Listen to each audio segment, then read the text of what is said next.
Reverend John Hale, minister of Beverly, is nearly 40, a tight-skinned, eager-eyed intellectual. He first arises in the Salem as a confident naval expert on witches, looking forward to trying out his new skills in a face-to-face battle with Satan. He views himself as a veritable right-hand man of Lord, purging the community of Lucifer, the prince of hell.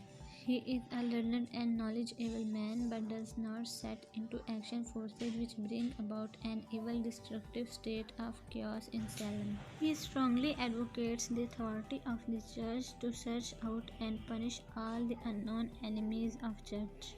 Miller himself introduces Reverend Hale and his pure goal in Salem as this is a beloved errand for him on being called here. To ascertain witchcraft, he felt the pride of the specialist whose unique knowledge has at last been publicly called for. He is so confident in his art that he says we should not look at superstition, the devil is precise. By uttering these words, he puts words into the mouth of the girls and unknowingly encourages them to lie. In a sense, Hale is responsible for getting the witch hunt underway and setting the stage for the girls' wild lies and accusations.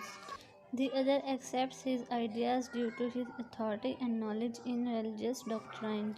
As we observe Hale's character, we come to know that his character generally consists of three aspects or elements, including his staunch religious belief, his commitment to truth, and finally the change that develops in Hale throughout the course of the play. As the play begins, Hale looks very experienced and he himself believes that he will find the exact remedy for the witchcraft, but as the play proceeds, all his experience and confidence removes. Why does his impression change? There are many causes of this reason. Firstly, when the respected citizen were going to be accused in the court, Hale began to doubt the girl's testimony. He also begins to think that many people had confessed simply to keep others from hangings. Hale here finally decides to meet some of the accused people himself without the court's authority, and he was impressed by the honesty of the family of John Proctor. Later on, owing to some reasons, he refused to believe Proctor's statement against Abigail and her pretense. The things which become the cause of Hale's failure were that he did not openly protest against the proceedings of court until the moment before Elizabeth was arrested. He stuck to proclaim that the court is just. Secondly, his personality as well as character changes when he can no longer hide his doubts about court's just. A pending coil starts in his conscience. He feels himself in a great conflict and agony when he signs the death warrant of virtuous Rebecca. His hands shake yet as with a wound, and he constantly urges court to listen what is true. When Proctor is arrested, he realizes that he is to blame himself.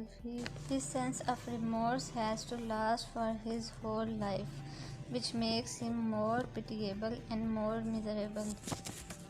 He further becomes a broken-hearted man when he listens the voice of his conscience, but too late to save the life of those who had condemned to die.